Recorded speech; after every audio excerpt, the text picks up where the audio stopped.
Olá, bem-vinda, bem-vindo a mais essa edição do Diálogos com o Ministério Público de Pernambuco.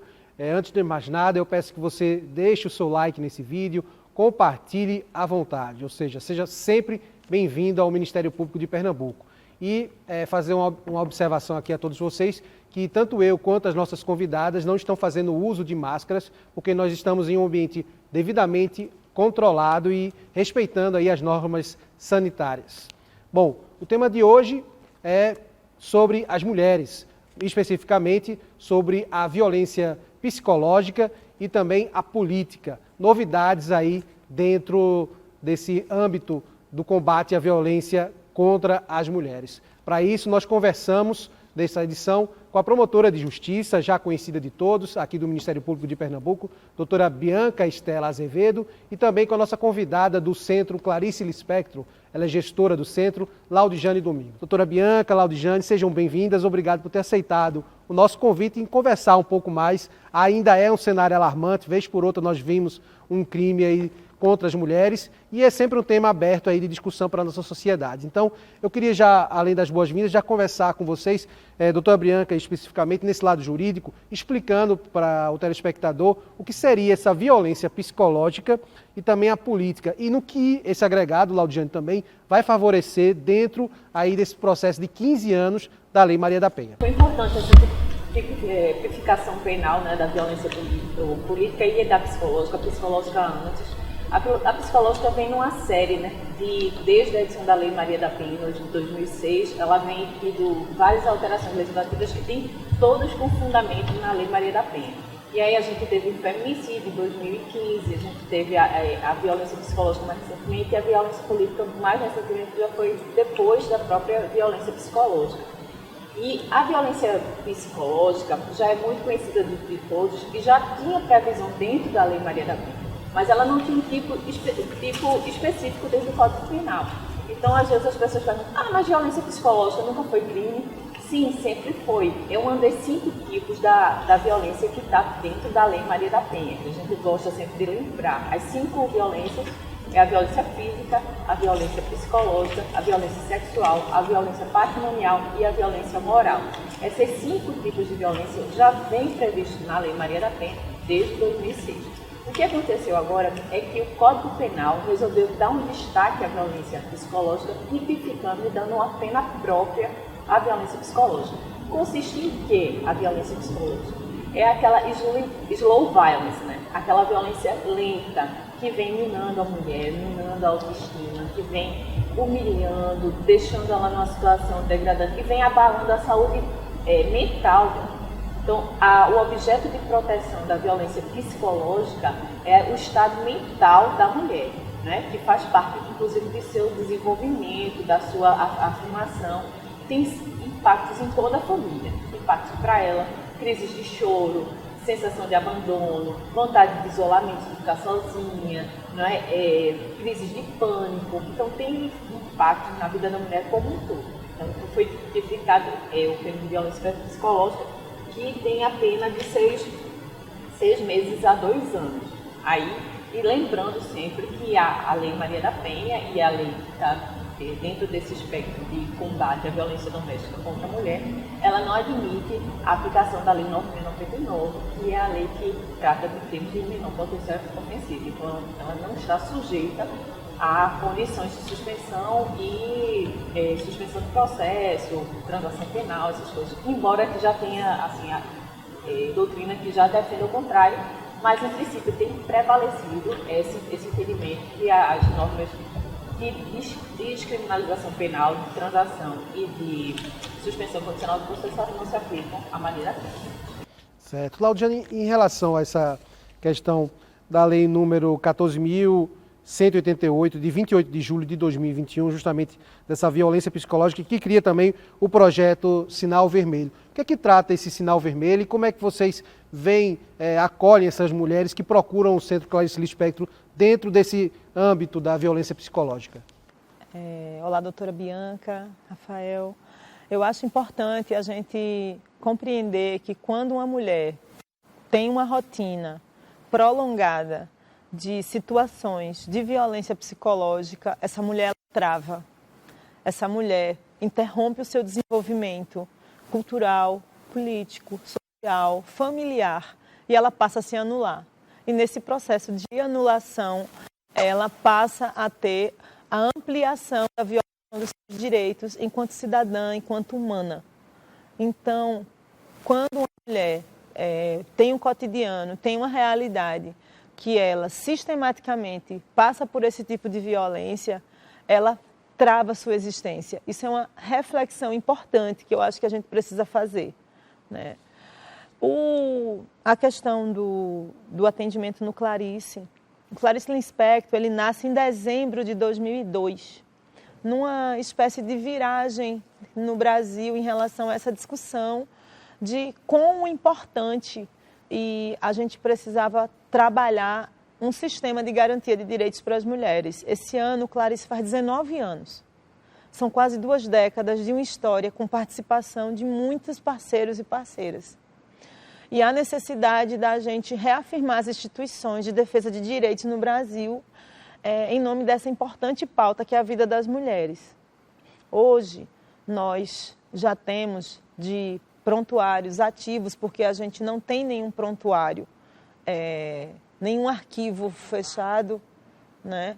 Mais de 10 mil usuárias que passaram pela história do centro nesses últimos quase 20 anos. Nós entendemos que a Lei Maria da Penha, que foi criada após a criação do Centro Clarice Lispector e a criação do Centro Márcia D'Angremont, que trabalhavam já em parceria com o Centro de Mulheres no Cabo naquela ocasião, no começo da década de 2000, são importantes instrumentos que a vida real exigiu para defender a vida das mulheres e um projeto de felicidade para as mulheres. No decorrer dessa última década, nós tivemos, além da Lei Maria da Penha, como já foi citada aqui pela nossa grande parceira, a nossa promotora Bianca Stella, a Lei do Feminicídio e agora essa especificação da Lei da Violência Psicológica, né, com o programa de cooperação do Sinal Vermelho. Primeiro, eu acho que a conceituação dessa legislação, ela segue um rito importante, que é o rito do trabalho em rede. Começa a reafirmar e a pontuar que é um dever da sociedade brasileira se preocupar com a defesa da vida das mulheres.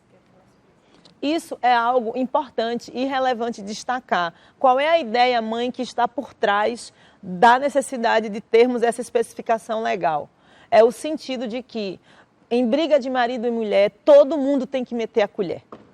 Que o problema da violação de direitos humanos das mulheres é um problema que tem que ser encarado pelo conjunto da sociedade, pelas instituições públicas e privadas, pelas instituições religiosas, pelos espaços de educação, formal e não formal, porque isso precisa passar a ser visto como não natural. Então, para nós do Centro Clarice Lispector, que fazemos o acolhimento das mulheres que estão em situação de violência doméstica e sexista, é um reforço importante destacar que a saúde mental das mulheres, o desenvolvimento das mulheres, ele fica extremamente comprometido com uma sistemática de violação de direito no que tange à violência psicológica. Porque a violência física, ela é algo que a gente visualiza.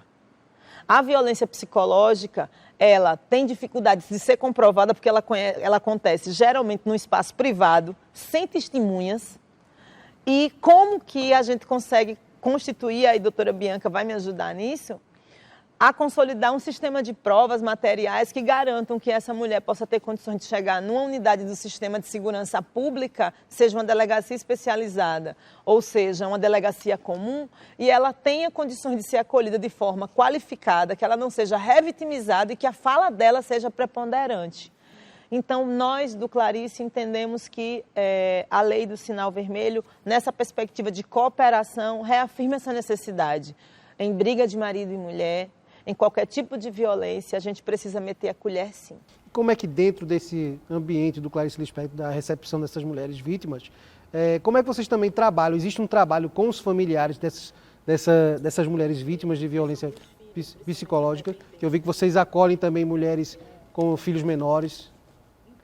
Como existe uma norma técnica nacional que foi constituída ainda em 2007, se eu não me engano, que ela estabelece as especificações técnicas para poder instalar-se centros de referência de atendimento a mulheres vítimas de violência. Nessa norma técnica nacional, que ainda é da gestão, acho que Lula-Dilma, desse período, se não me engano,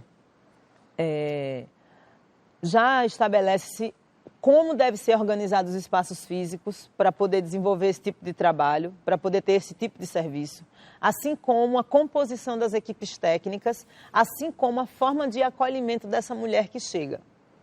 Lá no Clarice Lispector, aqui em Recife, nós temos uma equipe que é composta por psicólogas, assistentes sociais, advogadas e educadoras, além de recepcionista e uma equipe administrativa e de coordenação. Quando a mulher acessa o serviço, procura o serviço, porque a mulher é a dona da história dela. Nós não realizamos busca ativa, nós não empoderamos a mulher, mas quando ela chega lá, nós a acolhemos, escutamos sua história e procuramos construir um plano de atendimento individual que garanta e assegure as previsões já previstas em lei, assim como procuramos fazer um trabalho de fortalecimento e de lembrar essa mulher que ela é uma mulher com potencial, que tem direito a ter uma história de felicidade, que ela pode romper o ciclo desde que ela tome essa decisão. Então, dentro do atendimento nosso, é feito o acolhimento pela equipe técnica, onde a gente realiza a escuta. A partir da tipificação da violência, estabelecemos uma análise sobre o grau de risco, considerando as prerrogativas legais, certo? Assim como a legislação já prevista no caso de saúde, educação, assistência e segurança pública. Constituímos um plano individual de atendimento a essa mulher. Considerando o nível de risco, nós estamos também já desenvolvendo a aplicação de um plano de segurança mínimo. Então, se ela está sobre risco de morte, Pernambuco já tem uma lei estadual que estabelece o abrigamento institucional para que essa mulher possa ir num local de segurança, até que a gente, através do Sistema de Segurança Pública e de Justiça, possa realizar o boletim de ocorrência, adquirir, fazer a solicitação da medida protetiva e, se for o caso, esse suspeito, esse agressor, ele possa vir a cumprir as prerrogativas legais. Essa mulher passa a ser acompanhada pelo Centro Clarice Lispector, pela equipe técnica multidisciplinar, composta, como eu já falei antes, pela assistente social, psicóloga e advogada. Nem toda mulher que chega no Clarice deseja realizar a denúncia, realizar o boletim de ocorrência. Então, não é exigência para o Clarice Lispector que ela faça o boletim de ocorrência, porque ela teme pela vida dela, ela teme pela vida dos filhos, ela teme pela vida dos parentes. Ou ela tem medo, ou ela tem vergonha, ou ela não está pronta. E a gente precisa respeitar a decisão da mulher. Ou ela não compreende nem que é vítima de violência. Aliás, a cultura, a sociedade, o sistema diz que a culpa é dela. A saia curta, a palavra dita sem autorização, a ida a algum espaço sem o de acordo do companheiro.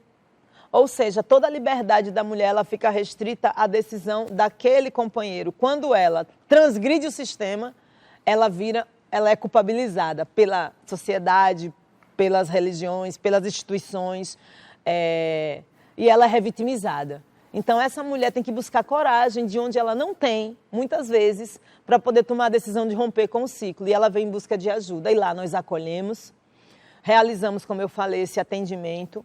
Ofertamos o serviço de psicologia, nós temos uma equipe de 6 psicólogas na casa. Hoje, nós já estamos atendendo de forma sistemática 200 mulheres em sessões de psicoterapia e a gente não tem prazo para dar alta, porque essa é uma questão que envolve o ciclo da vida toda da mulher e aí nós consideramos isso muito relevante. Além de levantar as informações sobre as necessidades socioassistenciais dela, porque muitas vezes essa mulher não tem renda, ela não tem casa própria, ela não tem formação profissional ou acadêmica que permita ela ascender socialmente e economicamente, então ela chega fragilizada em vários aspectos, do ponto de vista social, do ponto de vista da saúde, né? E nós realizamos essa ação multidisciplinar com essa equipe que faz o acompanhamento da mulher.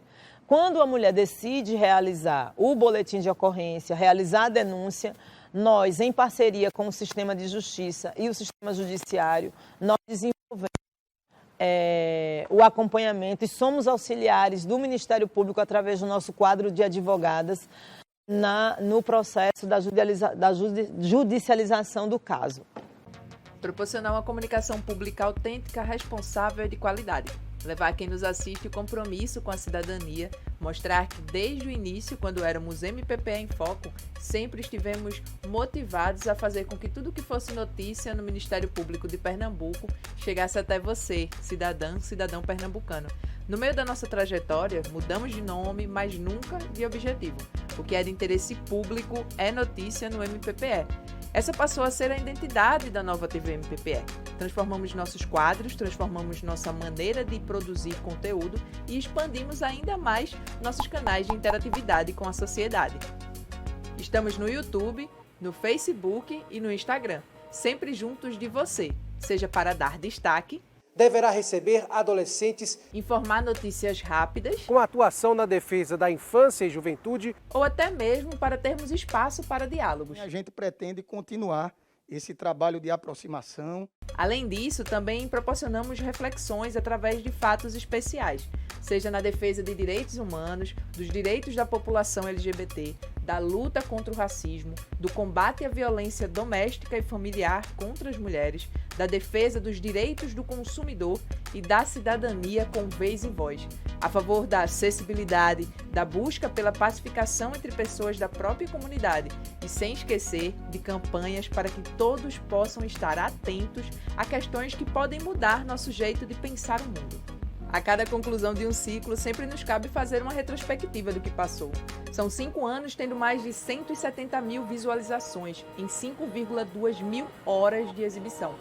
No meio do caminho, nos deparamos com um grande desafio: manter nossos conteúdos ativos, mesmo em plena pandemia. Pois é, o mundo parou, mas nós continuamos com o nosso trabalho.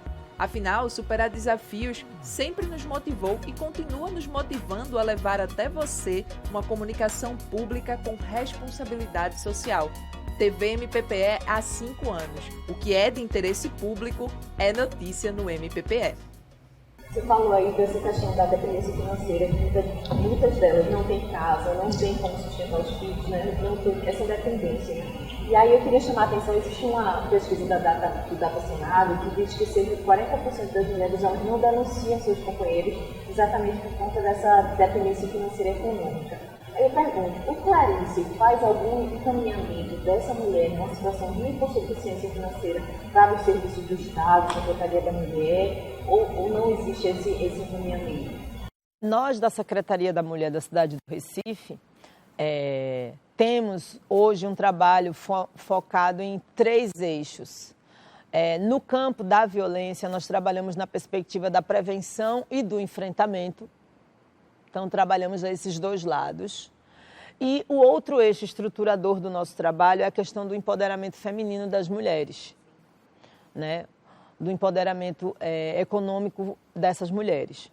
Nesse processo, quando ela chega para um primeiro atendimento, doutora Bianca, e a gente identifica que ela tem direito, segundo a legislação, ao auxílio emergencial ou ao Bolsa Família, nós fazemos imediatamente o encaminhamento a rede socioassistencial do município para emergencialmente e por um período curto ou médio prazo, essa mulher passar a ter algum tipo de renda, porque ela precisa sobreviver, precisa se alimentar, ter minimamente as condições de custear suas despesas e a de seus filhos. Então, nós trabalhamos como Sistema Único da Assistência Social, numa perspectiva de que essa mulher que está em situação de vulnerabilidade social, econômica, ela possa ter direito a acessar esses benefícios já previstos em lei. Então, a gente encaminha essa mulher para o CRAS, que é onde ela está territorializada, onde ela está residindo. A equipe do CRAS realiza o acolhimento dessa mulher, faz a atualização do nicho quando ela tem, que é o número de inscrição social. Quando ela não possui, é solicitado o cadastro dela. Esse cadastro ele é definido, autorizado pelo Ministério da Cidadania.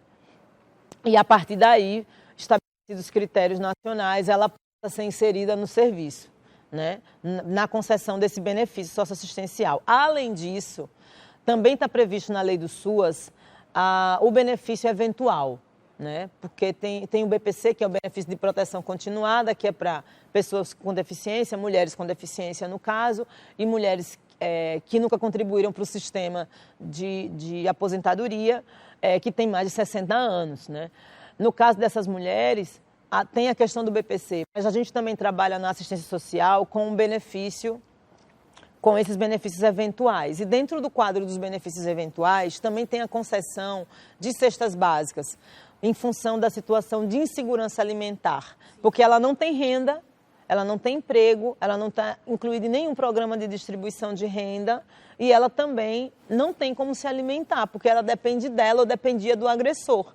E nesse momento, como é que o Estado pode entrar através desses benefícios? É através da concessão das cestas básicas. Então, emergencialmente, ela pode ser inserida através do social, o CRAS, que é o Centro de Referência no território, nos benefícios, nos programas de distribuição de renda, que hoje é o programa Bolsa Família e o auxílio emergencial, e também a gente solicita que ela seja incluída na concessão das cestas básicas.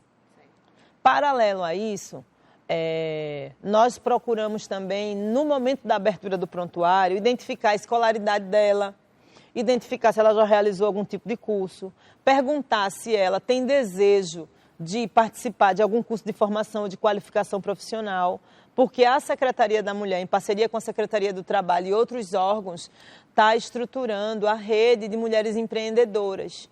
E essa rede de mulheres empreendedoras, a gente está trabalhando na perspectiva da formação, da qualificação, mas também como essa mulher pode ofertar o seu serviço, como a gente pode trabalhar a comunicação e a divulgação desse serviço prestado por essa mulher, como ela pode acessar linhas de crédito para poder potencializar esse serviço, né?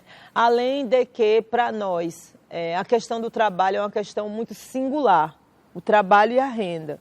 Quando a gente estabelece qualquer tipo de relacionamento, quando a gente depende financeiramente de alguém para poder permanecer nesse relacionamento, e o argumento para permanecer no relacionamento é a necessidade da sobrevivência, há algo de errado nesse processo.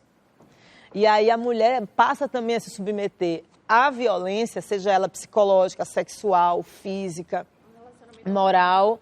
Ela fica dentro exatamente de um relacionamento abusivo, porque como ela depende financeiramente do agressor, ela fica sem perspectiva de sobrevivência. E ainda tem um discurso que, geralmente, ela assimila, mas é um discurso da vizinhança, é um discurso de parte da família, é um discurso, às vezes, de parte do sistema de comunicação, que diz, olha, tu casou, tu precisa administrar. Você precisa tomar conta da sua casa, dos seus filhos, ele é o pai dos seus filhos, né? Você precisa ter paciência. Você precisa ser dócil, você precisa ser compreensível. Isso aí a gente pode pegar um gancho, viu, Rafael? Já lhe parabenizando pela postura e pelo trabalho que já vem realizando no Clarice nesse tempo que você assumiu, que realmente é um trabalho incrível e com uma pessoa extremamente capacitada, que é o Laudijane, que está se mostrando aqui, né? Conhecimento em relação à área, e essa consideração da mulher em toda a sua complexidade. A mulher não é só a questão da violência física, não é só a questão da violência psicológica, é a questão da autonomia financeira, é a questão da saúde da mulher, é a questão da consciência de direitos. Então, o empoderamento, que aí a gente trabalha, e também a questão política que eu vou chegar lá, é você ter a mulher como protagonista da sua vida, né? Ela tem o poder dela tomar suas decisões. Mas uma mulher fragilizada, que está dentro de ciclo de violência e relacionamento abusivo, ela não tem condição, inclusive a violência psicológica impede que ela tome decisões relevantes. Aí a gente julga, mas por que está nessa situação? Faz 3 anos, quantos anos você está assim? Faz 10 anos que você está assim. Você tem que perceber que a violência psicológica, ela aniquila esse poder de decisão. Ela não tem esse poder de decisões relevantes. Ela não consegue tomar decisões relevantes. Então, ela está minada por uma violência psicológica que vem se perpetuando. E essa questão do lugar da mulher, né, que é o lugar privado, o lugar não público, que impede a questão de liderança, que vem desde a própria comunidade, esse discurso da mulher que tem que tomar conta da sua casa. Quando a mulher ela começa a ser uma liderança dentro de uma comunidade, e aí a gente vem a questão da violência política, que ela tem, a violência política ela é bem ampla, hoje está codificada, mas ela é bem ampla.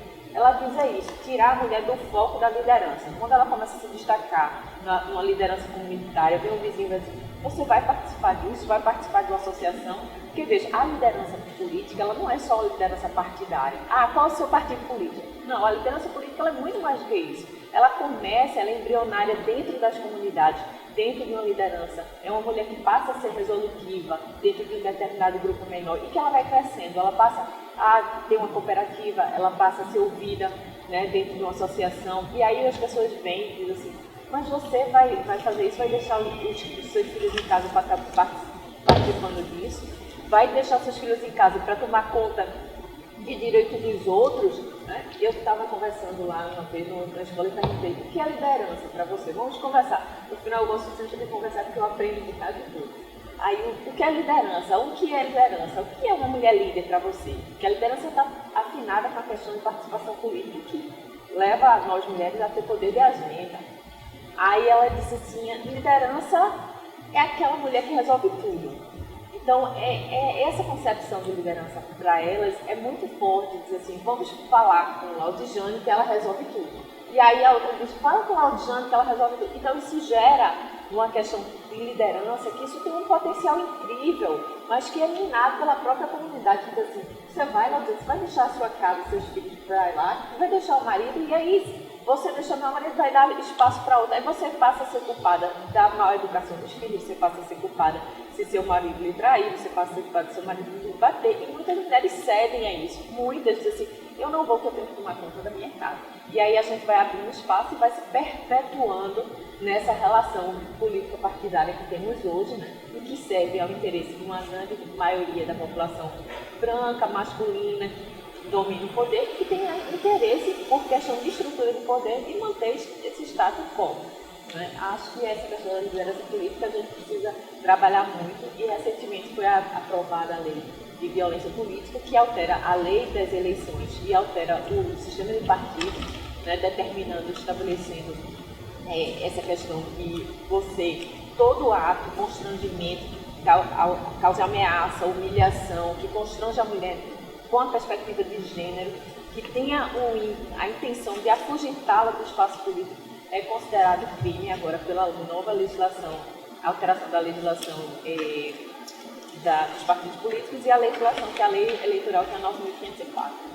Doutora Bianca, Laudijane, vocês estavam abordando essa questão, né, de toda a desmistificação da família, compreender, você vai deixar o seu lar, suas obrigações domésticas para estar entrando em política de bairro, etc. Então, como é que a gente desconstrói esse ciclo, desse pensamento até machista mesmo, e até, digamos, pode ter até um sentimento machista de outras mulheres da própria comunidade? E também, Laudijane, eu queria saber se tem uma preocupação também de se trabalhar com o agressor, né, assim, para evitar a reincidência. Conversar, trabalhar, mostrar, um trabalho de conscientização. Sei que aqui no Estado, salvo engano, o Tribunal de Justiça já trabalha com uma câmara específica dessa questão da violência doméstica e familiar. Eu queria saber se também tem essa preocupação do agressor, seja físico ou até mesmo com violência psicológica, até mesmo assim, você não presta para nada, você é inconsequente, você é minha mulher, tem que atender às minhas ordens. Como é que quebra esse ciclo e se tem uma preocupação também de trabalho em relação a isso? Então, Rafael e doutora Bianca, né, dando continuidade aqui aos nossos diálogos. Como eu falei aqui em algum momento, a gente trabalha duas vertentes, a vertente da prevenção e a vertente do enfrentamento. Nessa perspectiva e nessa ideia da prevenção, a nossa gerência de prevenção e enfrentamento através da Secretaria da Mulher, desenvolvemos hoje 3 iniciativas. A primeira delas é o Maria da Penha Vai à Escola, que é executado por uma equipe da Secretaria da Mulher nos espaços de formação educacional, para meninos e meninas no espaço da escola. Esse programa, as escolas aderem. Nossa equipe, através de oficinas, dinâmicas, debates, exibição de filmes, com um conjunto de instrumentos pedagógicos, estamos levando para dentro do espaço da escola, que é um espaço de formação, de cidadania, o diálogo de que as mulheres e os homens podem e devem viver numa sociedade de igualdade, respeitando seus direitos e não praticando nem reproduzindo a violência. Isso é uma coisa que é uma conquista, advinda também do processo da Lei Maria da Penha, advinda de um debate na sociedade. É preciso construir novas consciências nessas novas gerações. Essa é uma primeira questão que tem a ver com o coração e com a consciência. E a gente entende que o espaço da educação formal e não formal faz parte desse processo. E o Maria da Penha Vai Escola tem esse objetivo. Em 2021, a gente está executando também o programa Chegando Junto para meninas e mulheres, dentro dos territórios da cidade do Recife.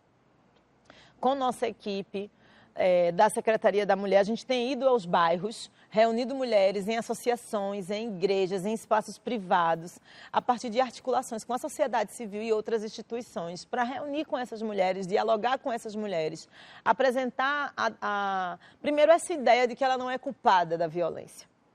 Segundo, que ela tem direito de ter uma vida feliz. E terceiro, é possível romper com o ciclo.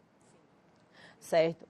E a outra iniciativa diz respeito ao nosso Plano Municipal de Formação.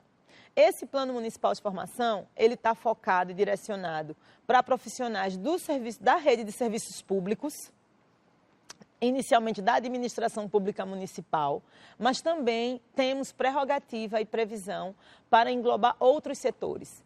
Então, por exemplo, se a gente tiver os agentes da Defesa Civil, a equipe da Defesa Civil da cidade do Recife, aptas e direcionadas para realizar uma formação na área de prevenção à violência e enfrentamento. Temos dentro do nosso plano de formação uma previsão para isso. Agentes de saúde comunitária, temos uma previsão para isso, porque esses profissionais estão dentro dos territórios, dentro da Casa das Mulheres e suas famílias, e elas vão ter condições de diagnosticar, de acolher, de fazer a escuta e encaminhar para o local correto essa mulher que está em situação de violência. Agente comunitário de saúde. Exatamente, doutora Bianca. Então, nós, da Secretaria da Mulher, temos realizado ações de prevenção e enfrentamento, e nesse foco da prevenção, para crianças e adolescentes no espaço da escola, com Maria da Penha Vai Escola, com grupos de mulheres nos territórios, nos bairros, com Chegando Junto, e para servidores públicos e privados que desejarem e aderirem ao nosso plano de formação, porque a gente entende que esse é um debate da sociedade, que precisamos preparar os serviços públicos para receber uma mulher em situação de violência, acolhê-la e dar o suporte necessário para ela retomar no coração e na consciência dela esse potencial e esse direito de ser feliz. Proporcionar uma comunicação pública autêntica, responsável e de qualidade. Levar quem nos assiste o compromisso com a cidadania, mostrar que desde o início, quando éramos MPPE em Foco, sempre estivemos motivados a fazer com que tudo que fosse notícia no Ministério Público de Pernambuco chegasse até você, cidadão pernambucano. No meio da nossa trajetória, mudamos de nome, mas nunca de objetivo. O que é de interesse público é notícia no MPPE. Essa passou a ser a identidade da nova TV MPPE. Transformamos nossos quadros, transformamos nossa maneira de produzir conteúdo e expandimos ainda mais nossos canais de interatividade com a sociedade. Estamos no YouTube, no Facebook e no Instagram, sempre juntos de você, seja para dar destaque, deverá receber adolescentes, informar notícias rápidas, com atuação na defesa da infância e juventude, ou até mesmo para termos espaço para diálogos. A gente pretende continuar esse trabalho de aproximação. Além disso, também proporcionamos reflexões através de fatos especiais, seja na defesa de direitos humanos, dos direitos da população LGBT, da luta contra o racismo, do combate à violência doméstica e familiar contra as mulheres, da defesa dos direitos do consumidor e da cidadania com vez e voz, a favor da acessibilidade, da busca pela pacificação entre pessoas da própria comunidade e sem esquecer de campanhas para que todos possam estar atentos a questões que podem mudar nosso jeito de pensar o mundo. A cada conclusão de um ciclo, sempre nos cabe fazer uma retrospectiva do que passou. São 5 anos tendo mais de 170 mil visualizações em 5,2 mil horas de exibição. No meio do caminho, nos deparamos com um grande desafio: manter nossos conteúdos ativos, mesmo em plena pandemia. Pois é, o mundo parou, mas nós continuamos com o nosso trabalho. Afinal, superar desafios sempre nos motivou e continua nos motivando a levar até você uma comunicação pública com responsabilidade social. TV MPPE há 5 anos. O que é de interesse público é notícia no MPPE. E agora eu queria, doutora e Laudiane, que a gente comentasse um pouquinho, começando com Laudiane, por que a representatividade feminina em cargos públicos ainda é inferior quando a gente vê que a maioria aí é ocupada, tanto na presidência, nós só tivemos uma mulher e mesmo assim não completou o seu ciclo de gestão na presidência da República. Eu queria saber por que realmente ainda é majoritariamente ocupado pelos cargos executivos e de grande renome por homens, porque as mulheres em si não têm espaço aberto e as que chegam também tentam ser camufladas pela ação machista na maior parte dos parlamentares. Então, Rafael, obrigada pela oportunidade de estar aqui no Diálogos, né, com o Ministério Público de Pernambuco. Eu acho que a primeira coisa que a gente precisa refletir, pensar, sabe, avaliar é por que mulheres não podem estar em espaços de poder? Por que as mulheres não estão em espaços de representação pública? Eu acho que primeiro tem uma ideia por trás aí que está ligada ao modelo de sociedade de que a mulher ela tem um lugar. Que lugar é esse? É o lugar de cuidadora, de doentes, de filhos, da casa e do marido. Que ela não é a provedora, diferente do que os dados mostram, porque nós somos 50% da população, 50% no mercado de trabalho formal, chamado de carteira assinada, né, que hoje é uma raridade, mas existe. No mercado informal somos maioria, dilacerantemente grande. E por que essa população do gênero feminino é 50% da população, é 50% do mundo do trabalho, e quando a gente vai discutir a ocupação dos espaços de poder, seja numa associação de moradores no bairro, seja na chefia no colegiado de reitores, e que não tem essa denominação reitores e reitoras, reitores, assim como vereadores, deputados, não é a Câmara Federal dos Deputados, das deputadas e deputados do Brasil, é a Câmara Federal dos Deputados. Então, o nome, a chamada, a manchete, a alça, ela carrega uma ideia que sustenta, que é essa ideia historicamente construída, não só no Brasil, em outros lugares do mundo, no mundo como um todo. É a mesma ideia que proíbe, por exemplo, uma mulher muçulmana de andar de bicicleta, porque a concepção é que a questão do prazer pode ser desenvolvida a partir da prática do desenvolvimento da atividade física no uso da bicicleta. E por isso as mulheres não podem andar de bicicleta em determinados países do mundo muçulmano. Então vejam como é uma... Então, a história do lugar político da mulher, esse lugar de servidora, de cuidadora, e pessoa necessária no ambiente privado. No ambiente público, quem é que vai tomar conta dos filhos? Quem é que vai tomar conta dos doentes? Quem é que vai tomar conta da casa? Porque tudo isso são barreiras concretas, reais, em setembro de 2021, ainda existentes na sociedade brasileira e, quiçá, mundial, que tem impedido na prática, porque as pessoas hoje talvez não verbalizem esse discurso.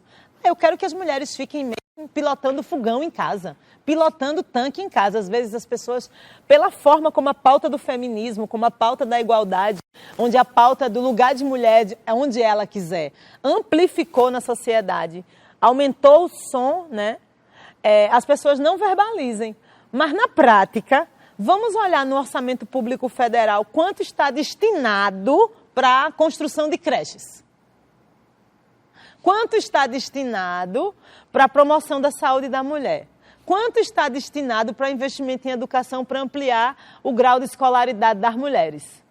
Porque isso são instrumentos para quebrar a barreira de acesso. Porque ninguém diz, aqui você não pode entrar. Mas ninguém garante que tenha creche para ela poder, os filhos ficarem num espaço seguro de cuidado e ela possa praticar o direito dela de representação, de estudo, de lazer, de descanso. Mas ninguém diz que é proibido que ela entre. Então tem uma ideia cristalizada ainda e algumas vezes repetida por agentes públicos, inclusive, infelizmente, e por setores conservadores, que eu não estou falando aqui de esquerda e de direita, mas de uma ideia conservadora de que a mulher não pode ser protagonista no espaço público, né? Isso não é necessariamente uma perspectiva, porque de que a mulher ela precisa manter-se nesse lugar de cuidadora, manter-se nesse lugar de não provedora, de não representatividade, né? Então, essa ideia é uma ideia que sustenta as barreiras que impedem as mulheres de acessarem os espaços de poder e decisão, sejam eles na academia, na empresa privada, no poder político, que é onde a gente decide e pode mudar a vida das pessoas. É na política que a gente pode mudar a vida das pessoas. Uma mulher não negra tem condições de falar de uma agenda de uma mulher negra? Difícil, porque ela não sente as agruras do racismo. Um homem não tem capacidade de discutir planejamento familiar e empregabilidade feminina e igualdade do trabalho, possivelmente terá, mas o debate tem a ver com qual é o teu espaço e tua narrativa, que tipo de experiência tu tem, como tu acumulou para estar falando sobre isso, né? Ele pode ser solidário, ele pode ser o parceiro, mas ele não pode falar por ela. Então, a primeira coisa que a gente precisa imaginar é o que tem impedido as mulheres de chegarem a um espaço de poder, né? Primeira coisa é essa concepção. Segundo, as barreiras práticas. Como uma mulher que optou por ser mãe, trabalhadora, ela pode concorrer a um cargo público. Não sei se vocês já tiveram a oportunidade de vivenciar uma campanha eleitoral. É uma máquina de moer gente. É desumano, é cansativo. Fazer um gancho em relação a duas coisas que eu queria que você falasse, considerasse, que eu acho que a fala está muito rica, mas só para comentar. Essa questão da mulher na política, você já pensou como a culpa da mulher e a vitimização, ela pode também ser acusada de desestabilizar a própria sociedade, porque ela entrou na política, deixou a casa, e aí ela vai ser culpada porque vai dizer que a sociedade vai ficar desestruturada. Eu já ouvi isso. A mulher quer poder desestruturar a mulher se ela se afasta desse local social que ela foi posta. É uma carga muito grande. Exato. Pois é. Na história da humanidade, a culpa é algo que sempre foi atribuído à mulher. A culpa é tua. Teu marido não está feliz, a culpa é tua. Tu está cozinhando direito? Tu está bonita, cheirosa e arrumada? Tu cuidou bem das crianças? A casa está ok? Quem segura o relacionamento é você. Você é responsável. Evite brigas. Se deixe ser oprimida. Se deixe ser regulada, se deixe ser controlada, porque uma boa esposa, ela é dócil. Então, até a nossa rebeldia ancestral, ela é retirada da gente. Até o nosso instinto, ele é retirado da gente nesse discurso que nos persegue e que a gente tem que lutar contra ele todos os dias.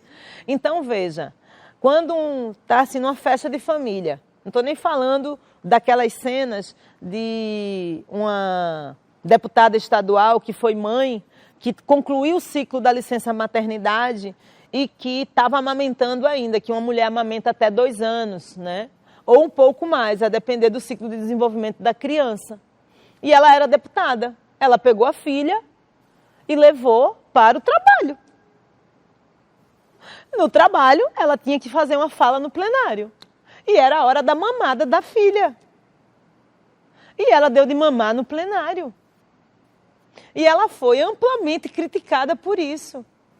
Então, a gente não tem no campo das políticas públicas uma agenda positiva hoje para garantir que essas barreiras estruturais e físicas que impedem as mulheres de concorrer a cargos públicos, seja na comunidade, seja na instituição de ensino, seja numa empresa, seja no campo da Câmara de Vereadores, da Assembleia Legislativa, do Congresso Nacional em Brasília. Você não tem uma estrutura na sociedade, nem ainda uma narrativa que faça a tradução de quais são as barreiras e como podemos, através da ação do Estado, garantir que essa mulher possa estar no local que ela quiser. Inclusive na política, que é onde a gente pode mudar a vida das pessoas. Essa é uma primeira reflexão. Quais são as atuais barreiras e como podemos fazer com que elas sejam desmontadas, em vez de criar bloqueios, como a gente cria laços e pontes para permitir o acesso dessa mulher. Segundo, Quando essa mulher decide concorrer, que ela é desestimulada a não concorrer, certo? Ela é desestimulada, aliás, a concorrer. Quando é que ela é desestimulada? Mas fulana, você não tem dinheiro. Mas fulana, você tem os filhos. Quem vai cuidar das crianças no horário da noite quando você precisar ir para uma reunião? Quando você precisar ir para um comício? Quando você precisar fazer uma gravação? A criança só quer você. Não é verdade. No ciclo de desenvolvimento das crianças, o cuidado precisa ser conjunto. Mas ela só dorme contigo. Quantas vezes ouvimos falar isso? Ou pessoas, casais, que ocupam ou estão em espaços comuns de representação política, quando há crianças ou adolescentes que requerem cuidados, ela é que abre mão de ir para a reunião para que ele possa estar lá. Isso também não é violência política? Quando se chama uma conferência de política pública ou uma conferência partidária, e aí você não tem uma brinquedoteca, você não tem uma estrutura para acolher as crianças. Como é que você vai garantir a participação dessa mulher? Então, eu estou dando aqui alguns exemplos das barreiras concretas que a gente hoje vem enfrentando. Quando ela consegue chegar ao espaço, né, com muita dificuldade, com muita agrura, com muita luta, né? Quando ela tem um poder aquisitivo maior, isso possibilita. Mas, no geral, elas não têm. E o investimento previsto legalmente, que hoje, e aí eu quero também que Bianca comente muito sobre isso, há uma conquista da questão dos 30% na chapa. Mas muitas vezes esses 30% na chapa, que tem que vir acompanhado de um programa de formação, de ocupação de espaço nas estruturas partidárias de direção, etc. e tal, ele não se concretiza de forma linear. E no processo dos ciclos eleitorais, quem tiver oportunidade e condição, faça pesquisas sobre isso. Está sendo verificado, investigado e apurado pelos órgãos competentes que nem sempre a aplicação da legislação tem ocorrido da forma correta. E isso também é uma barreira que impede mulheres que decidem, que tomam coragem de participar.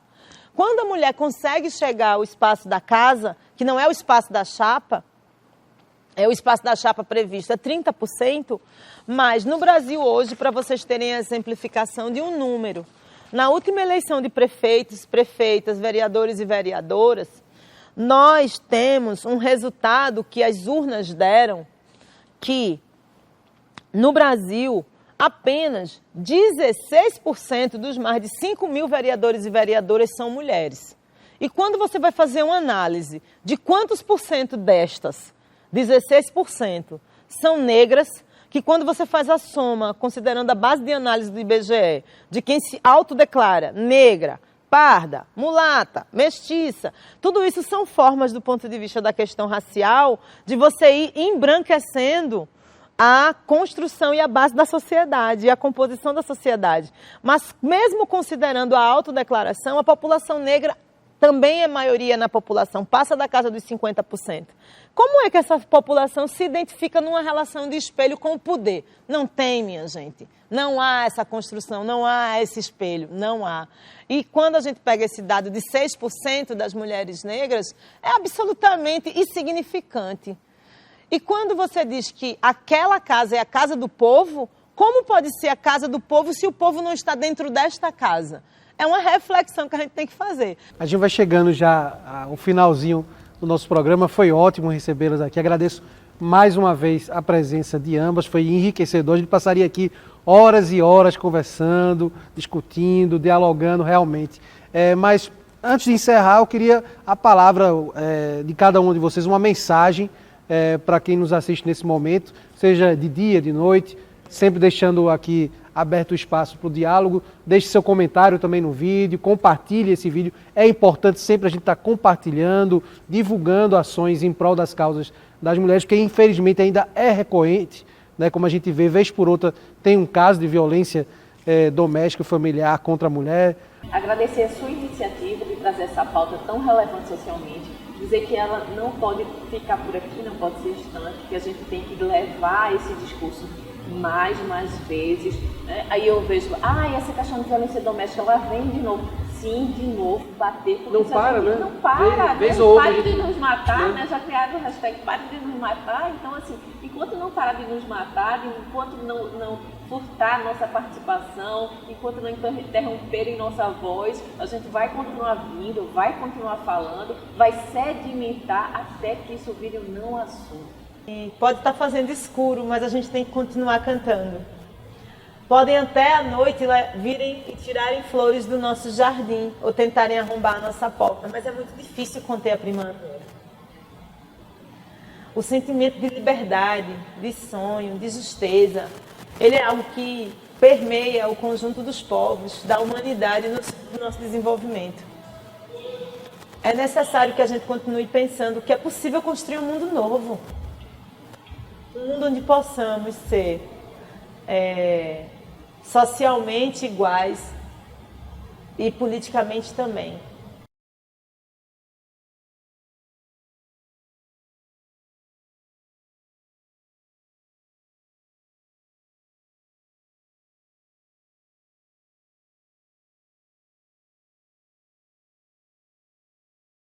Ministério Público de Pernambuco, conectado com a inclusão.